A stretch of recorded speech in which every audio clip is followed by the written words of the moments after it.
Bagamat umalis na si Benjo sa grupo ni Belle, pumayag siyang tumulong.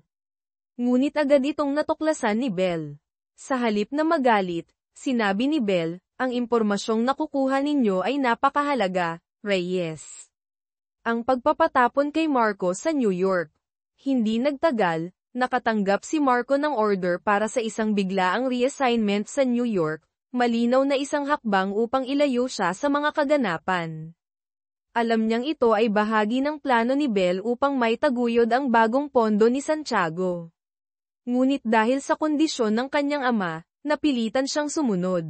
Ang pag-alis ni Maya. Nang malaman ni Maya ang tungkol sa reassignment ni Marco, lalo siyang nasaktan nang matuklasan ang isang masakit na katotohanan. Alam ni Marco na sinadya niyang lapitan at manipulahin siya, ngunit pinili nitong manahimik. Nang magkita sila bago siya umalis, sinabi ni Marco, puno ng pagod, tumigil na ako, Maya. Tulad ng gusto mo, hindi ba? Ang paglabag ni Maya kay Belle. Sa wakas, hinarap ni Maya si Belle at nalaman ang katotohanan, tinakot si Marco. Kung hindi siya aalis patungong New York, ang parole ng kanyang ama ay babawiin, at babalik siya sa kulungan. Hindi maapektuhan si Belle, kaya't nagdesisyon si Maya na tuluyang iwan siya. Ngunit bago siya umalis, lihim niyang kinuha ang mga dokumentong nagpapatunay sa katiwalian ni Tito Miguel mula sa mga file ni Belle at ipinadala ang mga ito kay Marco bilang tanda ng pagsisisi. Ang huling hapunan ni Belle at Maya. Nahuli ni Belle si Maya bago ito tuluyang umalis. Walang galit o sisihan, inimbitahan niya si Maya sa isang huling hapunan, tulad ng dalawang magkaibigan. Nagpaalam sila sa isa't isa sa pamamagitan ng isang litrato. Mahal kita, Belle, sabi ni Maya habang umiiyak. Gagawa ako ng paraan upang pigilan ka. Tinitigan siya ni Belle, puno ng komplikasyon ang kanyang mga mata. Mula ngayon, mahinahon ngunit puno ng babala ang kanyang sagot, ang mundo mo ay magiging impyerno, Reyes. Ang pagtanggi ni Marco kay Tito Miguel. Matapos matanggap ang mga dokumento mula kay Maya, tinawag ni Tito Miguel si Marco at inalok siyang ilipat sa mas maayos na posisyon kapalit ng pagbabalik ng mga dokumento. Tinanggihan ito ni Marco nang walang pag-aalinlangan. Isa ka lamang puppet ni Isabel Dizon, Tito. Hindi ako makikipagkasundo sa puppet. Ang labanan ni Belle at Santiago.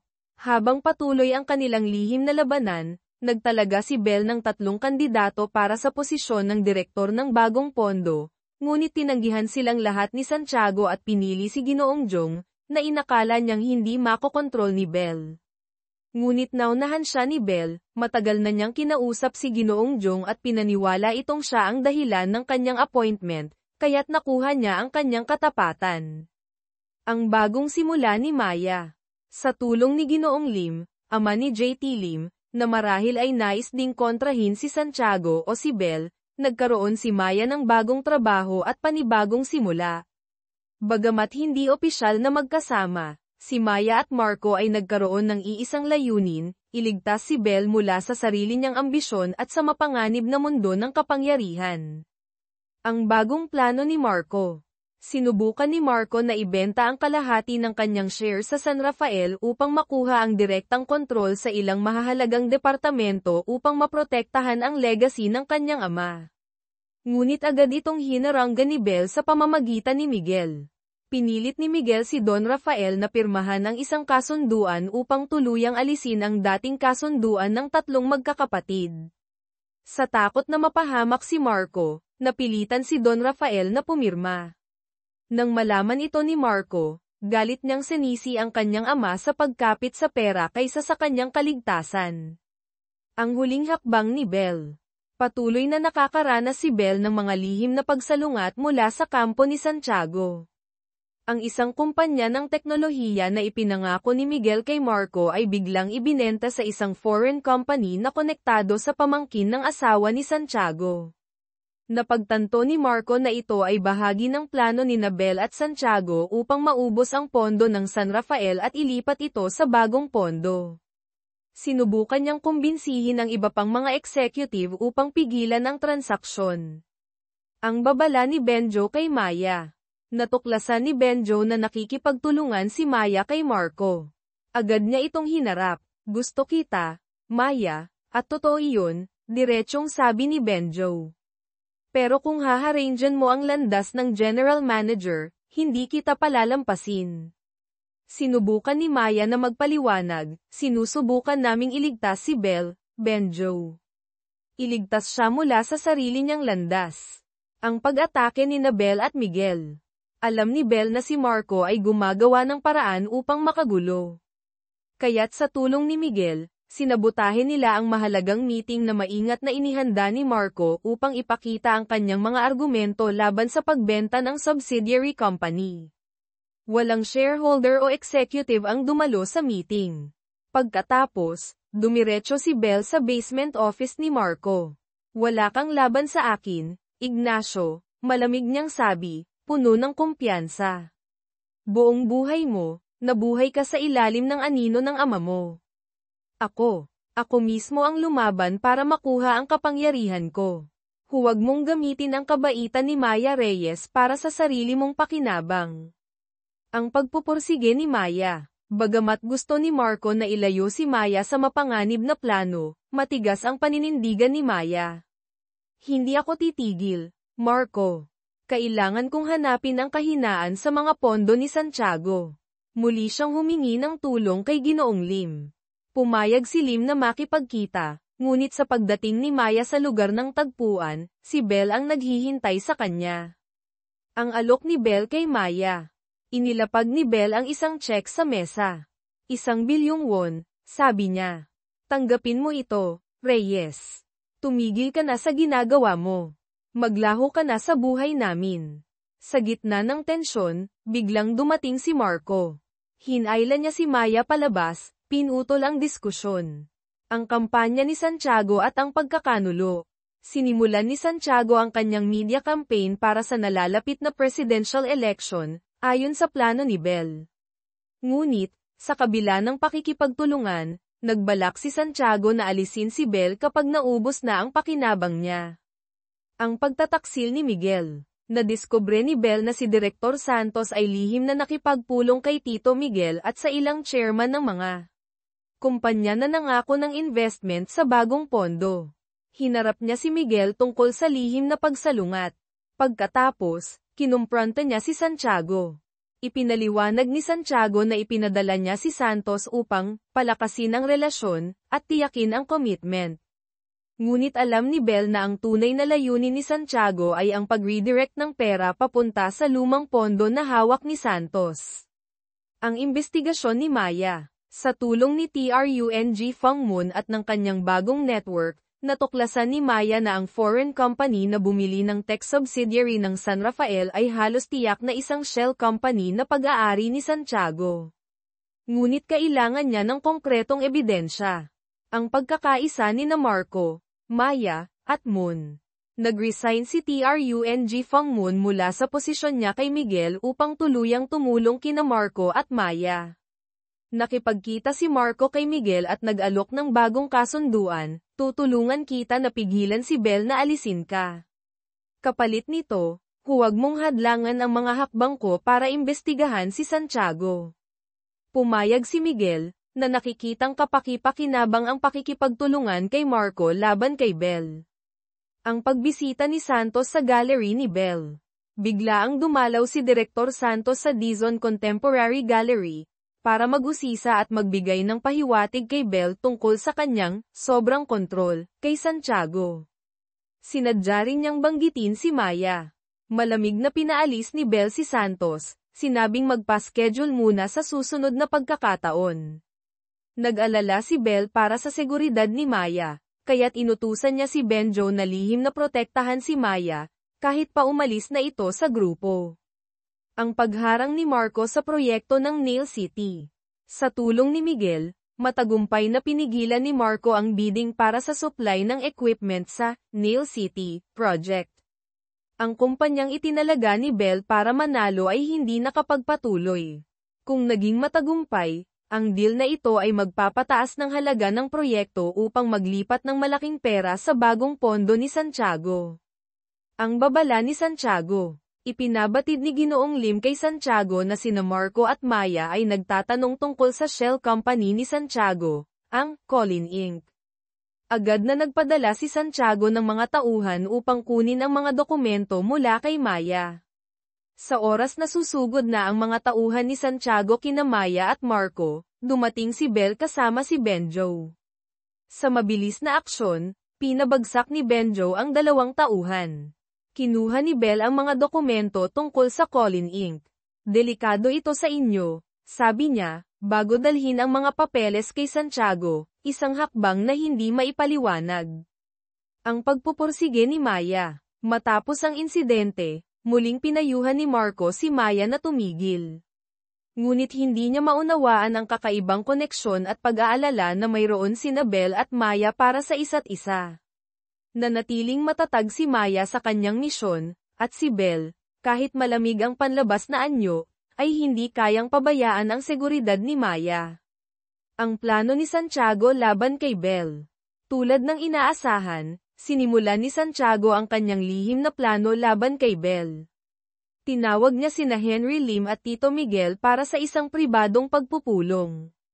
Ang batang Dizon na iyon ay kailangang maturuan ng leksyon ng mga nakatatanda, sabi niya, puno ng pahiwatig. Ang pagkakulong ni Don Rafael. Dumating ang masamang balita kay Marco, ang parole ni Don Rafael ay binawi. Ang prosecutor ay dumating sa ospital upang ibalik si Don Rafael sa detention center. Ang pagkilos ni Bel. Agad na hinarap ni Bel si Santiago. Bakit? Tanong niya. Ang anak ay naglakas loob na mag-imbestiga sa akin, kaya ang ama ang kailangang magbayad, sagot ni Santiago. Sinabi ko na sa iyo, Dizon. Dapat nating pag-usapan ang mga galaw bago kumilos. Dapat ikaw rin, sagot ni Bel. Huwag kang magpadalos-dalos. Gawin mo ang trabaho mo sa saklaw ng iyong kapangyarihan, mariing sabi ni Santiago. Ang tensyon sa pagitan nilang dalawa ay hindi na maitago. Ang huling babala ni Marco.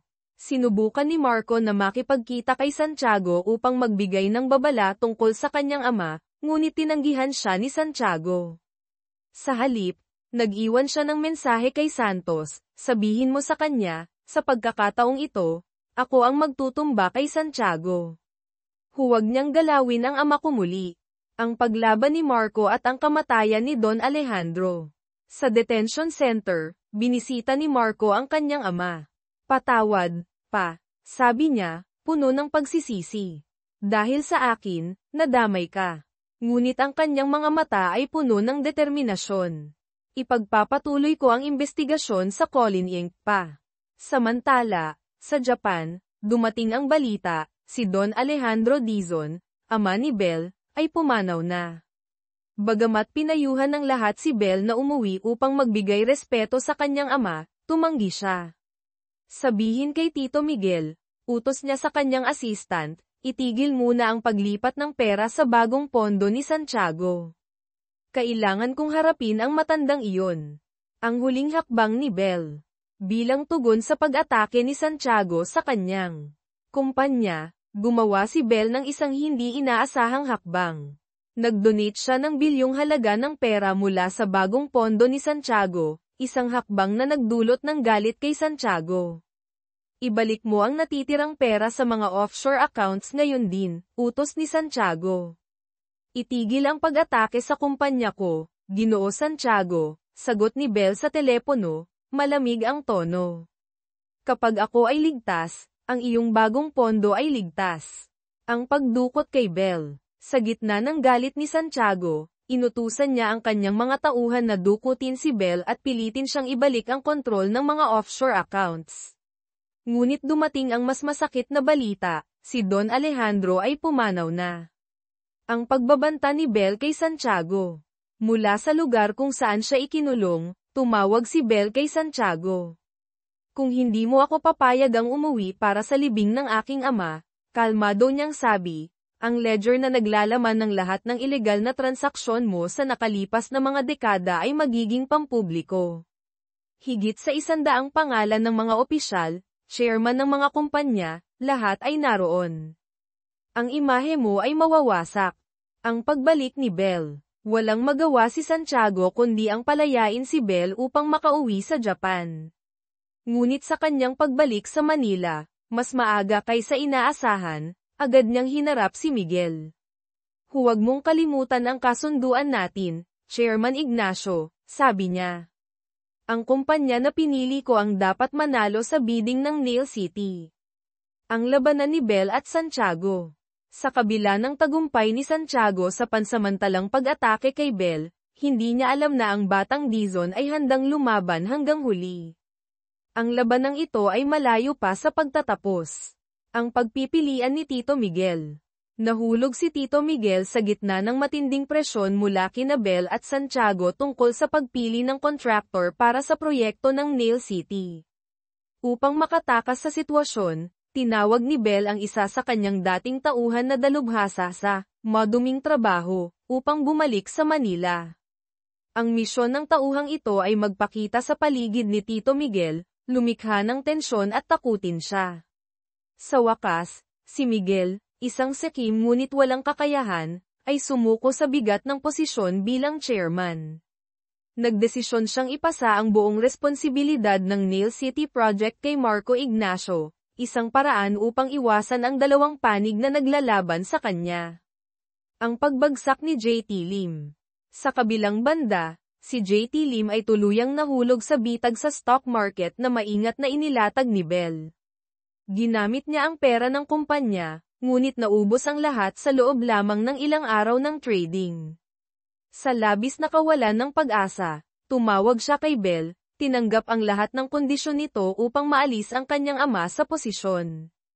Agad na isinagawa ni JT ang plano, at si Chairman Henry Lim ay dinala sa ospital para sa isolation treatment, isang hakbang na bahagi ng plano ni Belle. Ang kanyang estratehiya ay umusad pa ng isang hakbang. Ang hamon ni Belle kay Marco. Dumating ang masamang balita kay Belle, ngayon, si Marco na ang namamahala sa Nail City, at tiyak na hindi niya hahayaan ang kumpanyang itinalaga ni Belle na manalo sa bidding. Sa kanilang pagkikita, sinabi ni Belle kay Marco ang isang pahiwatig na puno ng kahulugan, habang inaayos ko ang matandang Santiago, mag-enjoy ka muna sa hangin sa taas, Ignacio. Ang pagtitiwala ni Maya kay Belle. Sa gitna ng kanyang investigasyon sa Colin Inc., ibinahagi ni Maya ang kanyang mga natuklasan at hinala kay Belle, naniniwalang maaaring tumulong si Belle o hindi siya sasaktan. Agad na ginamit ni Belle ang pagkakataon, pinagsama ang impormasyong ibinigay ni Maya sa kanyang sariling resources upang mabilis na makuha ang ebidensya ng pangangalo niya ng dating asawa ng pamangkin ni Santiago, isang taong direktang konektado sa shell company na Colin Inc. Sa pamamagitan ng pananakot sa babaeng ito, nakuha ni Belle ang hindi matatawarang ebidensya na nagpapakita na si Santiago ang tunay na may-ari ng Colin Inc. At ginamit ito sa loob ng maraming taon upang maghugas ng pera. Ang ultimatum ni Belle kay Santiago. Hinarap ni Belle si Santiago at inilapag ang mga ebidensya sa mesa. Simula ngayon, mariing sabi niya, sumunod ka sa lahat ng utos ko, at mabubuhay ka ng tahimik sa huling bahagi ng iyong buhay kasama ang pera at kapangyarihang ibibigay ko sa iyo. Kung hindi, ilalabas ko ang lahat ng ginawa mo sa pondong bughaw gamit ang Colin Inc. Kapag nangyari iyon, mawawala lahat sa iyo. Sa wakas, kinilala ni Santiago ang lakas ng batang pasaway na minsang hinamak niya. Wala siyang ibang pagpipilian kundi ang sumuko kay Belle, at naging puppet siya sa ambisyon ni Belle na makarating sa Malacanang, palasyo ng Pangulo. Agad na inalis ni Belle ang unang presidential candidate na napili ni Santiago at ipinalit ang kanyang sariling tao, si Dr. Kang Ji-hoon. Walang magawa si Santiago kundi sundin ang utos. Ang pag-uusap ni Marco at Maya. Tinawag ni Marco si Maya upang mag-usap. Hindi mo dapat basta sumuko, sabi niya, na tila tumutukoy sa pagbibigay ni Maya ng impormasyon kay Belle. Malungkot na ipinaliwanag ni Maya, gusto ko lang siyang pigilan, Marco. Hindi ko nais na saktan siya. Tinitigan ni Marco si Maya, at sa unang pagkakataon, inamin niya, Maya, kung hindi natin tuluyang pabagsakin si Isabel, hindi siya titigil kailanman. Ang tunay kong layunin ay protektahan ang pamilya ko at ang San Rafael Group. Ang pagpigil kay Isabel, iyon lang ang dahilan ko sa ngayon. Ang kanyang pag-amin ay nagpakita ng kanyang nakatagong ambisyon at ang komplikado niyang pagkatao. Ang bagong kandidato ni Bell. Si Dr. Kang Ji-hoon, ang bagong presidential candidate ni Bell, ay isang henyo sa larangan ng medisina, may malaking yaman, at may imahe ng isang perpektong lider ng bagong henerasyon. Ngunit sa kanilang unang pagkikita, ipinakita ni Kang ang kanyang kayabangan, tumangging makipagtulungan sa mga matatanda, tulad ni na Santiago, at sinabing mas komportable siyang makipagtrabaho sa mga kabataan. Ang pagkontrol ni Bell kay Kang. Hindi nawalan ng loob si Bell. Inutusan niya si Kim na magsagawa ng mas malalim na investigasyon tungkol kay Kang. Ang resulta ay lubos na nakakagulat, si Kang ay lihim na ginamit ang pangalan ng mga kamag-anak upang ilipat ang daan-daang milyong dolyar na yaman sa ibang bansa. Agad na hinarap ni Bell si Kang gamit ang ebidensya. Walang magawa si Kang kundi tanggapin ang alok ni Bell. Nang magtanong si Kang kung bakit siya ang napili, malamig na sagot ni Bell, dahil may ambisyon ka at walang kabusugan sa yaman, Dr. Kang. Perpekto kang kasama sa bangka ko. Ang desisyon ni Maya. Matapos marinig ang pag-amin ni Marco at pag-isipang mabuti, nagdesisyon si Maya na makipaglaban hanggang dulo kasama si Marco upang pigilan ang halimaw na lumalaki sa loob ni Bell. Ang pagkabigo ni J.T. Lim. Samantala, si J.T. Lim, matapos maipasok ang kanyang ama sa ospital, ay hindi mahanap ang corporate seal ng kumpanya, na naging sanhi ng pagkaantala sa kanyang plano na kontrolin ang kumpanya. Nawalan ng pasensya si Bell, nasa eroplano na ako, habang ikaw ay naglalakad pa rin, Lim. Kung hindi ka bibili ng tiket para sumabay sa akin, may iwan ka sa likod. Ang pagkontra ni Marco kay Bell. Upang ganap na pigilan ang impluwensya ni Bell sa San Rafael, formal na tinanggal ni Marco ang karapatang dumalo sa mga meeting ni Direktor Do at ang access ni Kim sa sistema ng kumpanya. Muling isinagawa ang bidding process para sa Nail City Project. Binalaan ni Maya si Marco, hindi kailanman magpapahinga si Bell. Sigurado akong may plano siya. Ang plano ni Bell. At tama si Maya. Planado ni Bell na bilhin ang kumpanyang mananalo sa bidding. Ang pagkaantala sa bidding na ginawa ni Marco ay muling nagdulot ng problema sa plano ni Bell. Ang pagligtas kay Henry Lim. Sa tulong ni Cassandra, natuklasan ni Maya na si Henry Lim ay hindi normal na ginagamot sa ospital kundi ginagawang prisoner. Kasama si Marco, gumawa sila ng plano upang iligtas si Henry Lim. Ngunit nahulaan ni Bell ang hakbang na ito, kaya't lihim niyang ipinadala si Benjo upang tumulong. Sa tulong ni Benjo, ligtas na nailabas ng grupo ni na Marco si Henry Lim mula sa ospital, bago pa man makialam si J.T. Lim. Ang kampanya para kay Kang Ji-hoon. Formal nang sinimulan ang campaign para kay Kang Ji-hoon. Bagamat may tensyon, si Santiago at Kang ay napilitang magpakita ng magkasama sa mga charity event upang ipakita ang kanilang alyansa sa publiko. Samantala, muling nabuhayan ng pag-asa si Santiago na magamit ang sitwasyon laban kay Bell. Ang babala ni Bell tungkol kay Maya. Sinabi ni Bell kay Benjo, ang batang iyon ay mabilis matuto, Benjo. Ang mga ginagawa niya ay tunay na nakakaapekto sa plano natin. Inatasan niya si Benjo ng mga lihim na misyon. Umalis si Benjo, na ikinagulat at ikinalungkot ni Kim at Direktor Do. Ang pagpapasya ni Henry Lim. Sa wakas, matapos maibalik ang kalayaan ni Henry Lim, inudyukan ni Bell si JT na magpatuloy sa paghingi ng paghahati ng ari-arian at paghiwalay ng kumpanya. Tumanggi si Henry Lim, ngunit si JT ay formal nang sumama sa kampo laban sa kanyang ama. Ang huling hakbang ni Bell. Ipinahayag ni Bell ang kanyang plano na magtatag ng isang charity bank para sa mahihirap, na may starting capital na 70% ng yaman ni Kang Ji-hoon. Nangako siya kay Kang na gagawing 100% ang halagang ito kapag siya ay naging presidente. Dahil sa kasakiman, pumayag si Kang. Si Tito Miguel, nakita ang pagkakataon, ay nag-alok ng suporta kapalit ng magandang rekomendasyon mula kay Kang. Pumayag si Kang. Ang paghaharap kay Santos. Nakuha ni Bell ang ebidensya na si Santos ay lihim na nakikipagkita kay Henry Lim. Hinarap niya si Santiago, at sa pagkakataong ito, walang pasubali. Nagbigay siya ng ultimatum, tanggalin si Santos. Napilitang sundin ni Santiago ang utos, at si Santos, ang matagal ng tapat na tauhan ni Santiago, ay tinanggal sa posisyon. Ang lihim na misyon ni Benjo. Sa ilalim ng guys na umalis na. Patuloy na lihim na binabantayan ni Benjo si Maya habang iniulat ang bawat galaw niya kay Bell. Sa huli, natuklasan ni Maya at Marco ang tunay na layunin ng charity bank ni Kang. Ngunit, sa utos ni Bell, inimplanta ni Benjo ang mga peke at maling files sa computer ni Marco at Maya, na nagresulta sa pagkakakulong ni Marco sa kasong pagnanakaw ng trade secrets mula sa kumpanya ni Kang. Kahit si Kang ay labis na namangha sa husay at walang awang taktika ni Bell. Ang pagbagsak ng pamilya Lim. Gumastos si Bell ng higit sa 2 bilyong peso upang bayaran ang mga nawalang pera ni JT sa stock market, kapalit ng paghingi ni JT ng paghahati ng shares ng kanyang ama. Ang pamilya Lim, si Santos, at si Tito Miguel ay tuluyang nalugmok sa ilalim ng kontrol ni Bell.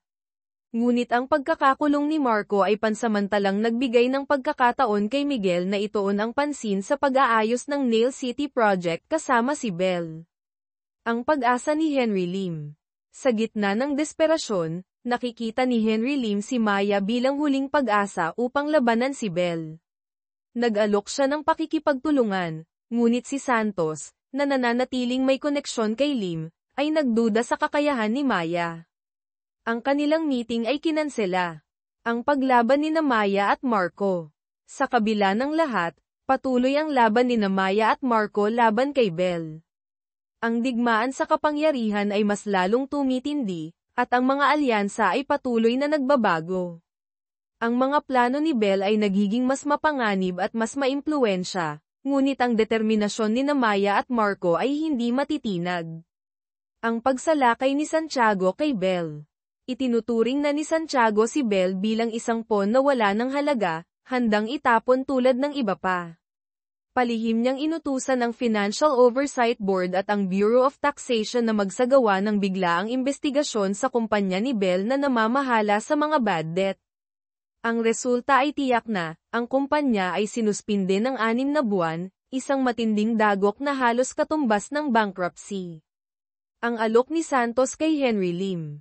Muling lumapit si Direktor Santos kay Henry Lim upang magbigay ng alok. Ito ang pagkakataong ibinibigay ni Ginoong Santiago para sa iyo, Ginoo Lim. Bilhin mo ang kumpanya ni Dizon sa presyong halos libre. Ang balita mula sa Japan. Sa gitna ng kaguluhan sa Manila, dumating ang balita mula sa Japan, ang kalusugan ni Don Alejandro Dizon, ama ni Bell, ay lubhang lumala at nasa bingit ng kamatayan. Lahat ng malalapit sa kanya ay nagmakaawang bumalik si Bell sa Japan upang magbigay respeto sa kanyang ama sa huling pagkakataon. Ngunit si Bell, sa malamig na determinasyon, ay tumanggi. Ipaalam kay Tito Miguel, utos niya sa kanyang assistant, walang emosyon sa kanyang boses, itigil agad ang lahat ng paglipat ng pera sa bagong pondo ni Santiago. Kailangan kong turuan ang matandang iyon ng leksyon. Ang matapang na hakbang ni Bell. Bilang tugon sa pagsuspinde sa kanyang kumpanya, gumawa si Bell ng isang mapangahas na hakbang. Naglipat siya ng bilyon-bilyong peso mula sa mga international accounts na hawak niya, ginamit ito para sa charity sa ilalim ng pangalan ng bagong investment fund ni Santiago. Ang balitang ito ay naging headline sa mga pangunahing pahayagan, kasama ang larawan ni Bell Dizon na puno ng kapangyarihan at kabutihang loob. Nabasa ni Santiago ang balita at galit na galit, tumawag kay Bell at inutusan siyang ibalik agad ang natitirang pera sa mga account. Itigil ang pag-atake sa kumpanya ko, Ginoo Santiago, kalmado niyang sagot sa telepono. Hanggat lumulutang ang bangka ko, ang bagong pondo mo ay makakalayag ng ligtas. Ang pagdukot kay Bell. Ngunit si Santiago, nabulag sa galit at kay abangan, ay nawalan ng kontrol. Hindi niya matanggap na siya ay nilalamangan ng isang batang babae. Inutusan niya ang mga tauhan ni Santos na palihim na dukutin si Belle at ikulong siya sa isang liblib na mansion. Pinilit siyang isuko ang kontrol sa mga account. Ngunit si Belle, na handa sa ganitong sitwasyon, ay naghanda para sa isang matinding labanan ng talino at tiyaga. Ang pagkamatay ni Don Alejandro. Dumating ang mas masakit na balita, si Don Alejandro Dizon ay pumanaw na sa Japan. Walang ipinakitang pagsisisi o lungkot si Santiago sa pagkamatay ng kanyang dating kaibigan. Sa halip, ginamit niya ang kabutihan ng pagpapahintulot kay Belle na umuwi para sa libing ng kanyang ama bilang kapalit ng kontrol sa mga account. Ngunit hindi niya alam na si Belle, anak ni Alejandro, ay may hawak pang isang huling alas, isang pamana mula sa kanyang ama. Ang ultimatum ni Belle kay Santiago. Mula sa lugar kung saan siya ikinulong, tumawag si Belle kay Santiago.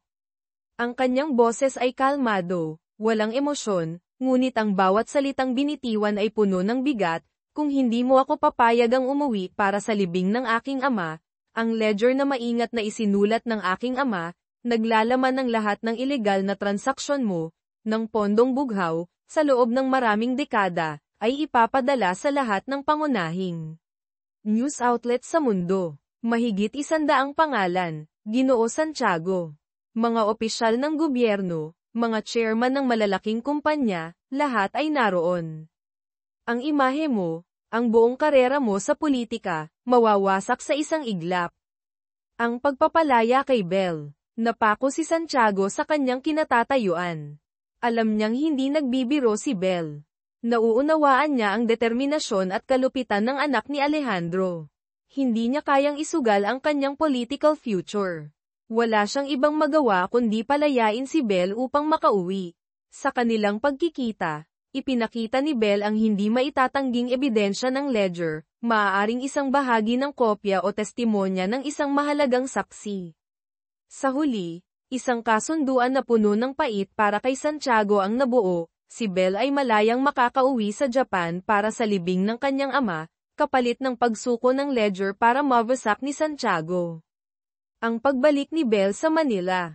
Ngunit sa kanyang pagbabalik sa Manila, mas maaga kaysa inaasahan, agad niyang hinarap si Tito Miguel. Tandaan mo ang kasunduan natin, Chairman Ignacio, malamig niyang sabi. Ang kumpanya ko ang dapat manalo sa bidding ng Nail City. Walang eksepsyon. Ang pagsuko ni JT Lim kay Belle. Kasunod nito, hinarap ni Belle si JT Lim, na litong-lito dahil hindi niya mahanap ang corporate seal ng kanyang ama. Tutulungan kita na makaupo ng matatag sa posisyon bilang chairman ng Chunya Group, at higit pa, alok ni Belle, kalakip ang detalyadong plano. Sa wakas, si JT, isang sakim ngunit duwag, ay tuluyang sumuko sa kontrol ni Belle.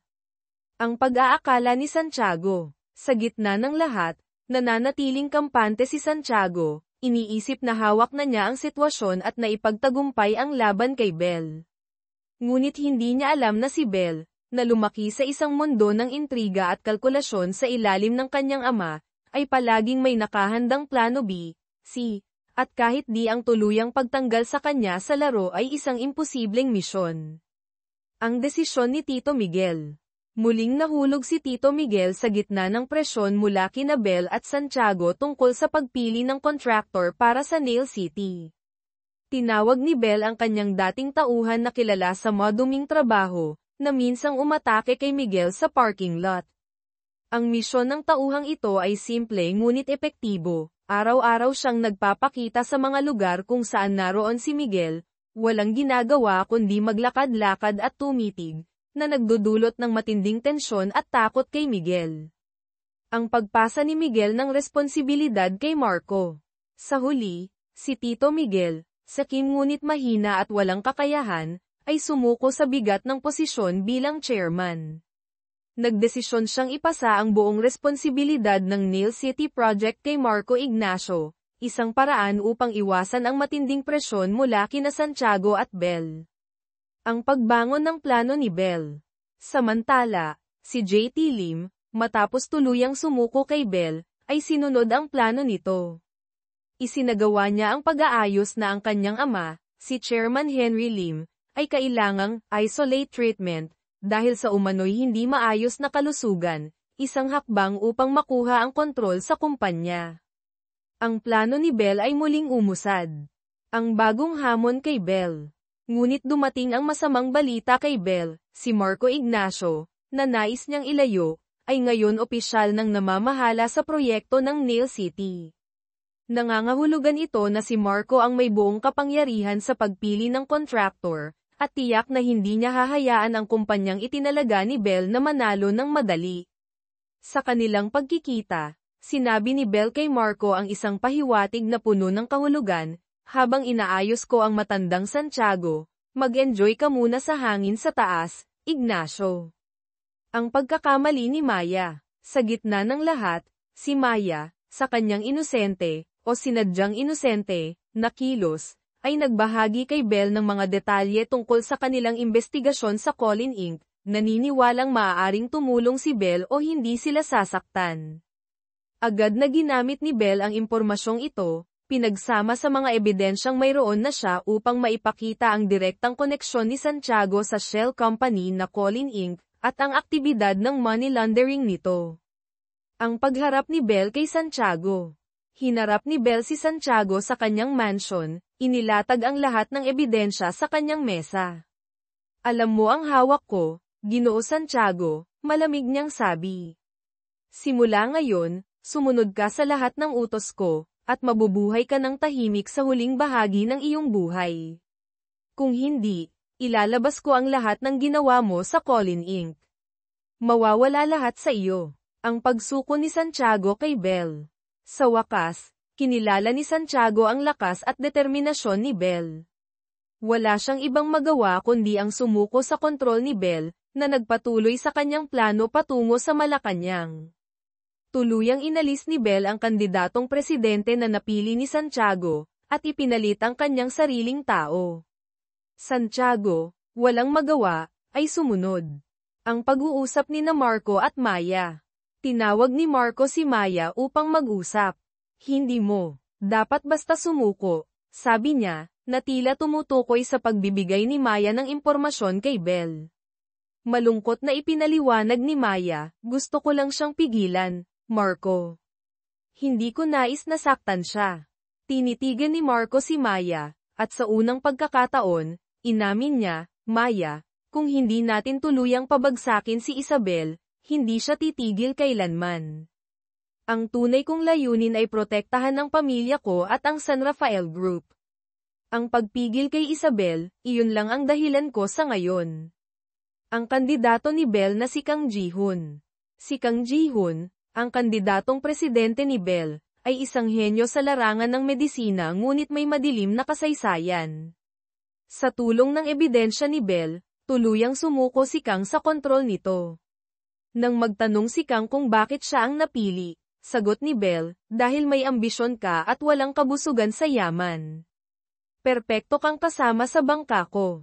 Ang desisyon ni Maya. Matapos marinig ang pag-amin ni Marco, nagdesisyon si Maya na makipaglaban hanggang dulo upang pigilan ang halimaw na lumalaki sa loob ni Bell.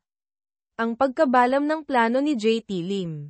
Matapos may pasok ang kanyang ama sa ospital, hindi mahanap ni J.T. Lim ang mahalagang corporate seal ng kumpanya, na nagdulot ng pagkaantala sa kanyang plano na agawin ang kontrol. Lalo pang nainis si Bell sa sitwasyong ito. Nasa eroplano na ako, habang ikaw ay naglalakad pa rin, Lim. Kung hindi ka bibili ng tiket para sumabay sa akin, may iwan ka sa likod, galit niyang sabi. Ang hakbang ni Marco laban kay Bell. Upang ganap na pigilan ang impluwensya ni Bell sa San Rafael, formal na tinanggal ni Marco ang karapatan ni Direktor Do na dumalo sa mga mahalagang pagpupulong at tuluyang pinutol ang access ni Kim sa mga high-level systems ng kumpanya. Muling isinagawa ang bidding process ng Nail City Project sa isang transparent at patas na paraan. Ang babala ni Maya. Binalaan ni Maya si Marco, ang idol ko ay hindi kailanman magpapahinga ng tahimik. Sigurado akong may plano B siya para sa bidding na ito. At tama siya. Planado ni Bell na bilhin ang kumpanyang mananalo sa bidding, anuman ang resulta. Gayunpaman, ang pagkaantala at pagbabago sa proseso ng bidding na ginawa ni Marco ay muling nagdulot ng problema sa plano ni Bell.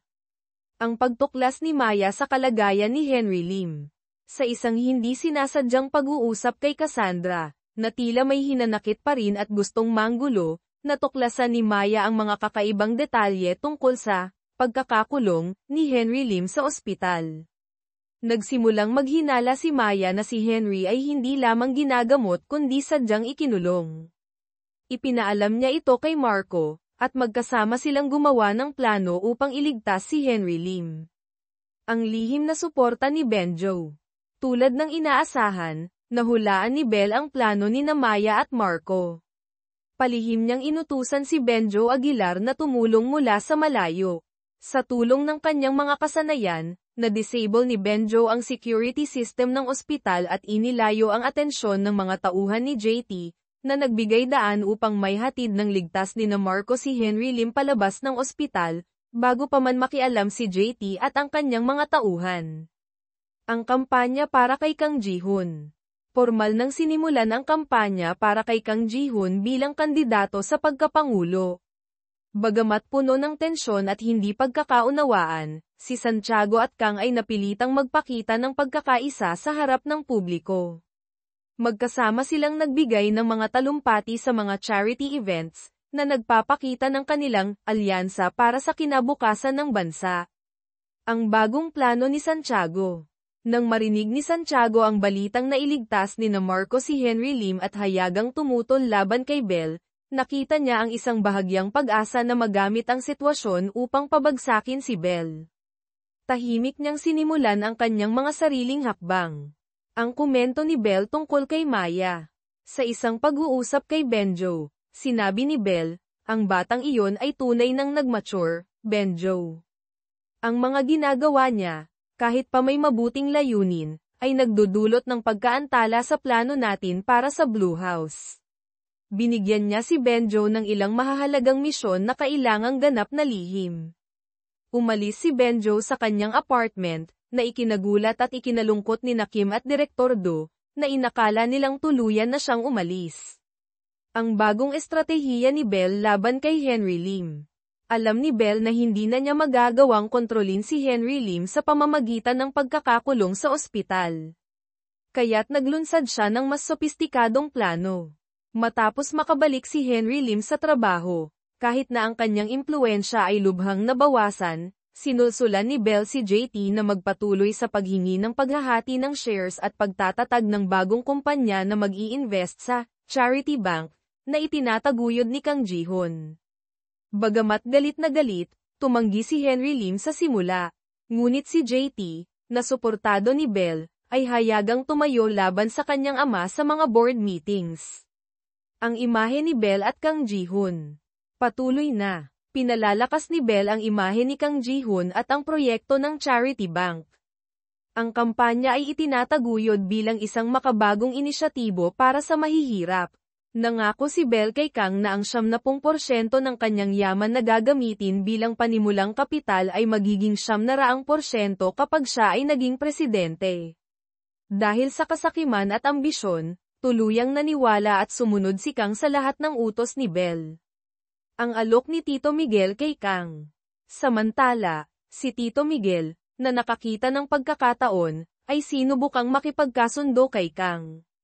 Nag-alok siya ng suporta mula sa San Rafael kapalit ng ilang mabuting salita mula kay Kang sa harap ni Bell.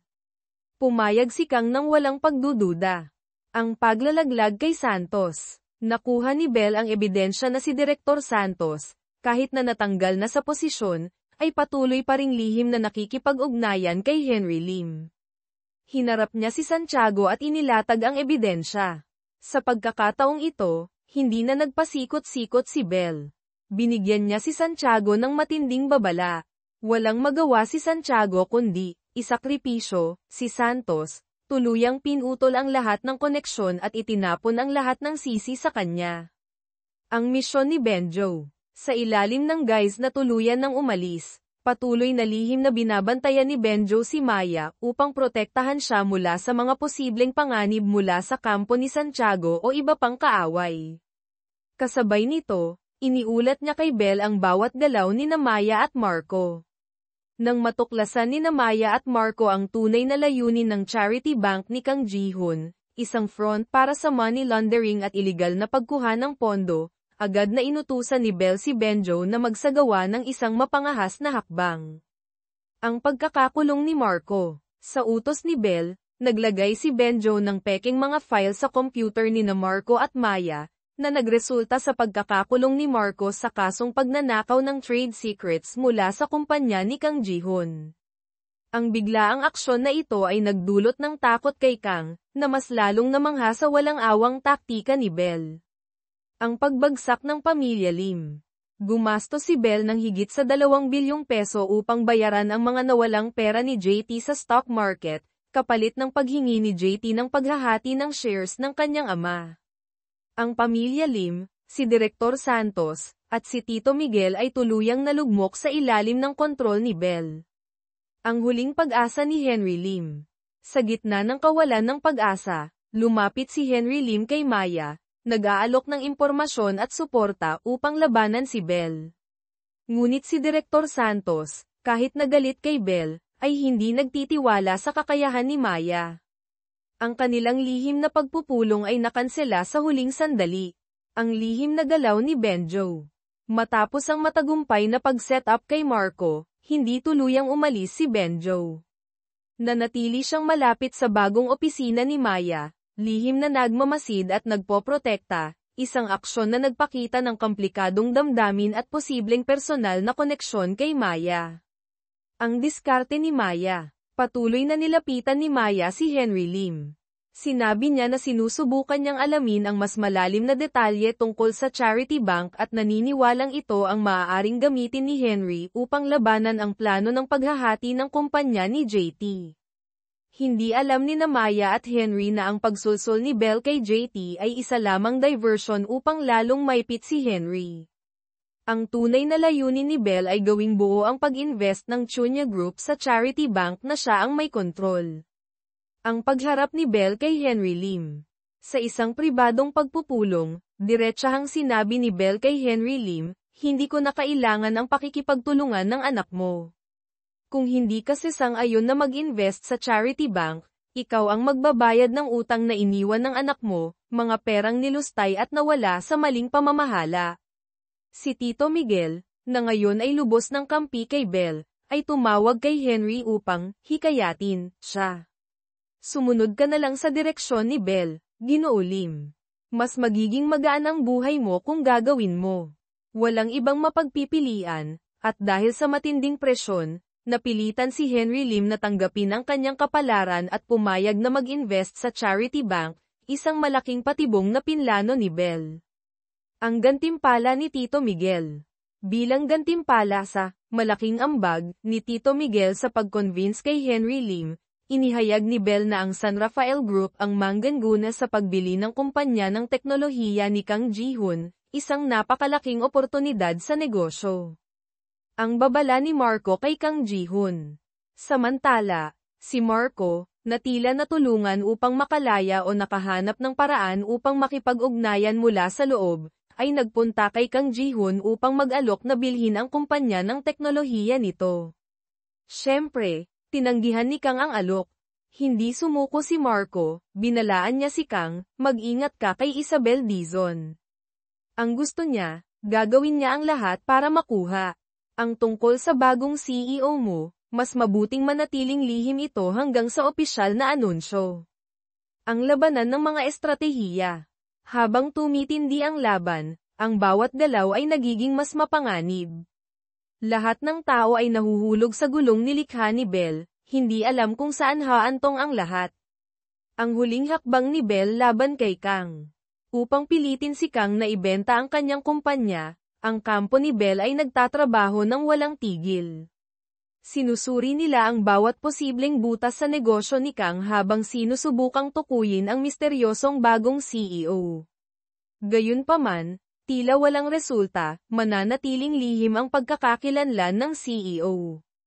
Bilang tugon, nagpasya si Bell na maglaro ng matapang na hakbang. Nagpadala siya kay Kang ng detalyadong plano ng pag-takeover sa kanyang kumpanya, na nagpapakita ng mga sensitibong impormasyon tungkol sa mga ilegal na aktibidad ni Kang na matagal na niyang itinatago. Nang mabasa ni Kang ang plano, labis siyang nagpanik. Agad siyang tumawag kay Marco Ignacio upang humingi ng tulong. Sa gitna ng kanyang takot, napilitan si Kang na ibunyag ang pagkakakilanlan ng kanyang misteryosong bagong CEO kapalit ng payo ni Marco kung paano harapin si Bell. Ang pagtataksil ni Marco. Sa parehong oras, nakatanggap si Marco ng balita mula kay Tito Miguel, si Bell Dizon ay tumutulong sa San Rafael upang ihanda ang pagbili ng kumpanya ni Kang. Dahil sa potensyal na kita ng deal na ito para sa kanilang pamilya, si Marco, kahit may sariling mga plano, ay nagpasya na ibahagi kay Bell ang impormasyon tungkol sa bagong CEO ni Kang. Ang pagtatapos ng labanan, nakuha ni Bell ang mahalagang impormasyon, at agad niyang pinilit si Kang na ibenta ang kanyang kumpanya. Nagbabanta siya, kung hindi mo iaanunsyo ang pagbebenta ng kumpanya sa susunod na press conference, ilalabas ko ang pagkakakilanlan ng bagong CEO mo at gagawin ang lahat upang hindi siya kailanman makaupo bilang CEO. Alam ni Kang ang kakayahan ni Bell at ang kanyang walang awang taktika. Alam niyang wala na siyang ibang pagpipilian. Ang pagdukot kay Maya Reyes. Kasabay nito, si Maya Reyes ay biglang dinukot ng mga tauhan ni Direktor Santos, na lihim pa ring kumikilos kahit natanggal na sa posisyon. Ang kondisyon para sa kanyang paglaya, kailangang ibigay ni Bell ang lahat ng orihinal na dokumento tungkol sa kumpanya ng Colin Inc. at magpunta siya mag-isa. Walang pag-aalinlangan, pumayag si Bell sa mga hinihingi. Nagmaneho siya patungo sa lugar kung saan ikinulong si Maya. Ngunit nang harapin niya si Santos at Maya, wala siyang dalang mga dokumento. Alam kong ito ay isang bitag na ginawa ninyo, Santos at Reyes. Diretsahan niyang sinabi, habang tinititigan si Maya. Akala mo ba ganon ako katanga? Ang pagkapahiya ni Maya at Santos. Nahuli sa akto, si Santos at Maya ay napilitang mag-isip ng bagong plano. Pinilit ni Santos na panatilihin si Bell at Maya bilang hostage, nagbabanta na hindi sila palalayain hanggat hindi ibinibigay ang mga dokumento. Si Maya, bagamat nahihiya at nagulat, ay nagtaka. Bakit mo alam na bitag ito pero pumunta ka pa rin para iligtas ako? Tinitigan ni Bell si Maya, ang kanyang mga mata ay tila may kakaibang lamang. Ang isang taong desperado ay gagawa ng kahit ano, Reyes. Ayokong mapahamak ka. Ang pagkapukaw ng damdamin ni Maya. Sa narinig mula sa kanyang idolo, tuluyang bumagsak ang emosyonal na depensa ni Maya. Siya ay napaiyak, hindi ko talaga kaya ang galing mo. Bell. Isang maliit na ngiti ang lumitaw sa labi ni Bell. Matagal ko nang hinihintay ang linyang iyan mula sa iyo. Bumaling siya kay Santos. Sige, ipapadala ko ang mga dokumento. Palayain mo siya. Ang pagkakanulo ni Santos. Ngunit sa sandaling dumating ang mga dokumento, niloko ni Santos si Bell at tumangging palayain si Maya. Agad siyang tumawag kay Santiago upang ipahayag ang tagumpay nito. Sa balitang nakuha na ang mga dokumento ng Colin Inc., nagbago ang tono ni Santiago. Tumawa siya ng malakas, at tinawagan si Kang Ji-hoon, simula ngayon, sumunod ka sa akin, Dr. Kang. Ako ang mag-aayos ng lahat para sa iyo. Ang pagyuko ko kay Bell ay para sa pagkakataong ito. Ngayon, tapos na siya. Ang huling pagsubok ni Bell. Hindi alam ni na Santiago at Kang na ang kanilang pagkakanulo ay ang huling pagsubok ni Bell. Sa kanilang pagtataksil, tuluyan silang tinanggal ni Bell sa listahan ng mga taong maaaring sumakay sa kanyang bangka ng kapangyarihan. Ang pagbagsak ni Kang Ji-hoon. Sa isang hindi inaasahang twist, ang misteryosong bagong CEO na pinili ni Kang ay biglang nagbitiw sa posisyon. Kasabay nito, ang mga key employees ng kumpanya ni Kang ay sunod-sunod na umalis upang sumama sa San Rafael Group.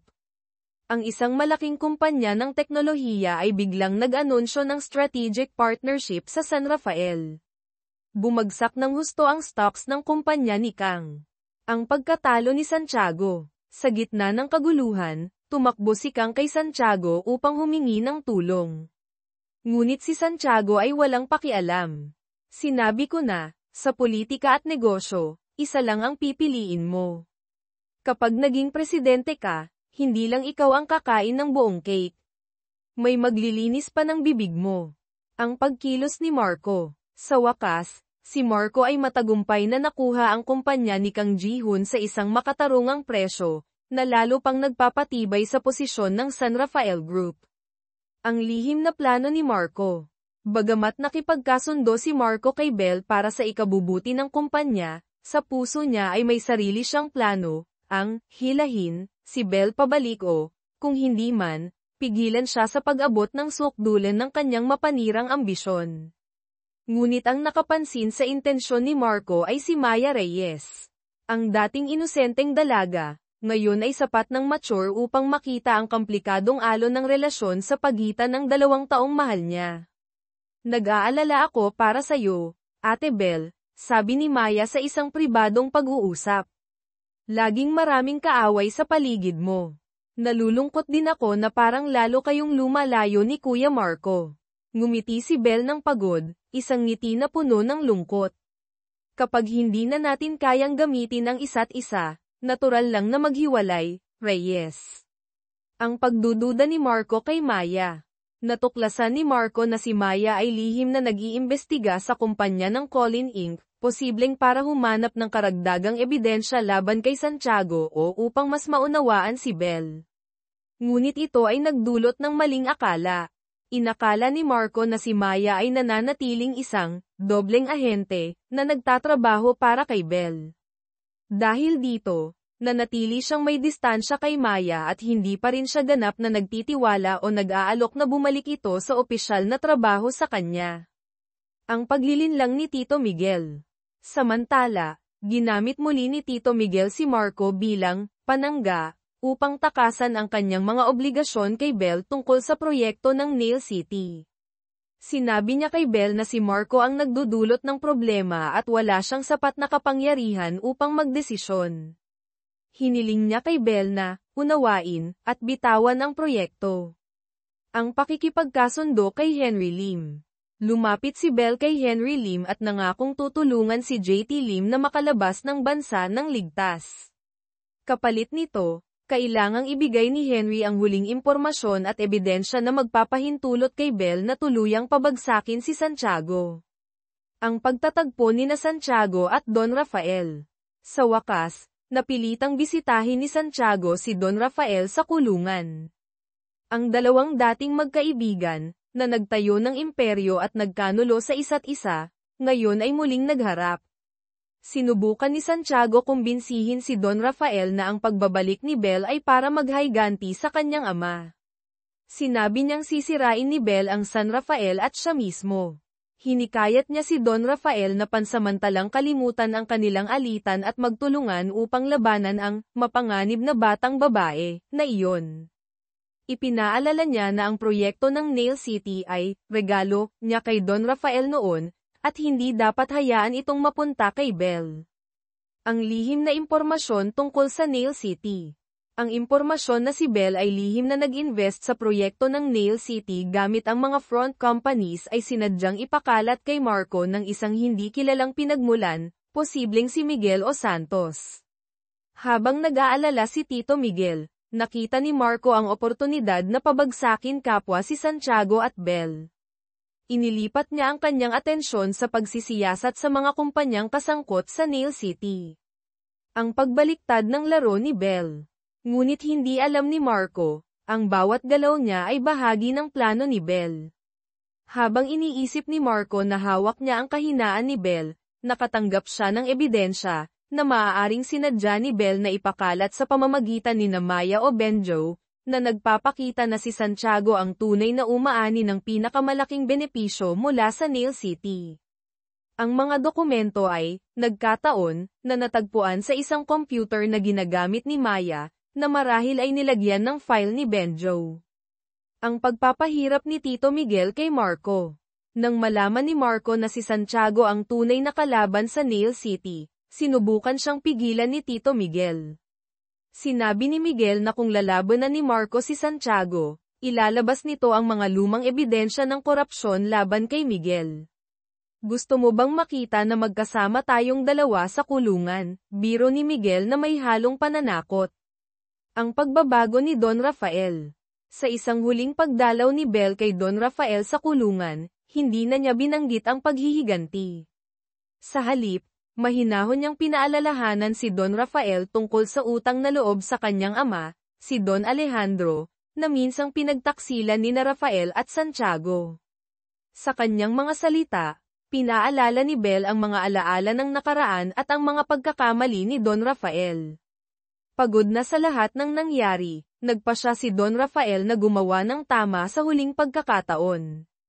Tumigil siya sa pag-apela sa kanyang kaso, tinanggap ang hatol ng korte, at tumstigo laban kay Santiago.